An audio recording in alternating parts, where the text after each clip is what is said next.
بسم اللہ الرحمن الرحیم۔ محترم ناظرین کرام، ہر تاجر سے میری گزارش ہے کہ تجارت کو اتنی ہی وسعت دیں جس میں قرض جو ہے وہ نہ لینا پڑے، ورنہ اگر بہت سارے لوگوں سے بہت زیادہ جو ہے وہ قرض اٹھا لیا تو پھر تجارت کے اندر کمی آئے گی اور انسان ان قرضوں کو پھر ادا نہیں کر سکتا، تو پھر اس سے بلڈ پریشر کا جو مسئلہ بن جاتا ہے، ڈپریشن بن جاتی ہے، شوگر کا مسئلہ بن جاتا ہے، اور پھر ایسی بیماریاں وہ جنم لینی شروع کر دیتی ہیں جس سے نہ تو آدمی کو راحت ملتی ہے اور نہ ہی پھر اس کو سکون ملتا ہے۔ تو پھر اس سے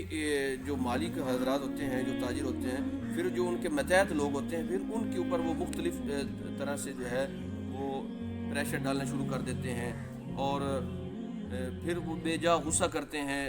اور ان لوگوں سے کہتے ہیں کہ آپ نے مجھے ڈبو دیا۔ تو آخر میں پھر وہ ہوتا کیا ہے، پھر وہ غلط عاملوں کے ہتھے چڑھ جاتے ہیں ایسے حضرات کہ دیکھو جی میرے اوپر تو کسی نے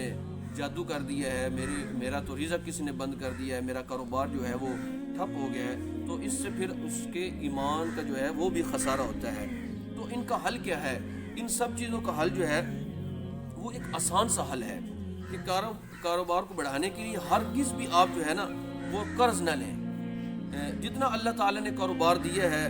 اس کو بابرکت بنائیں، اس کو پاکیزہ بنائیں اور زیادہ کی فکر کے اندر جو ہے وہ نہ پڑیں۔ جو چھوٹا موٹا جو اللہ رب العزت نے آپ کو کاروبار دیا ہے اسی کو بہتر بنانے کے اندر، اسی کے اندر ہی آپ دل لگائیں اور اللہ سے دعا مانگیں کہ یا اللہ اسی کے اندر ہی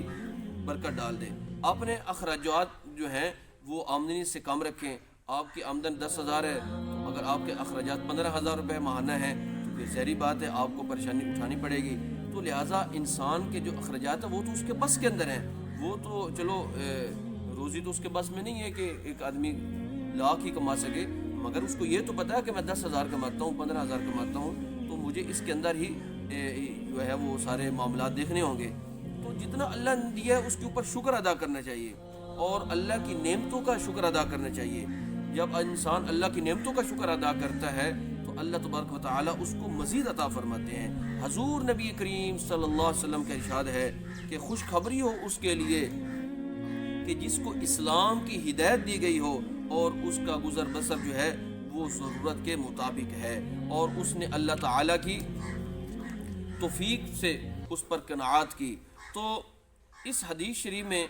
اس شخص کو خوش نصیب کہا گیا ہے جس کو اللہ تعالیٰ نے 3 نعمتیں دی ہوں، جس کو ایمان دیا ہو، اسلام کی دولت دی ہو اور بقدر کفالت رزق ملا ہو، یعنی اتنا رزق ملا کہ جس سے اس کی جو ضروریات ہیں وہ پوری ہو جاتی ہیں، اور پھر جس کو قناعت جیسی نعمت مل گئی تو قناعت کہتے ہیں کہ اللہ تعالیٰ کے دیے ہوئے پر راضی ہو جانا اور اسی کے اندر ہی گزارا کرنا۔ اللہ رب العزت ہم سب کو عمل کی توفیق عطا فرمائے۔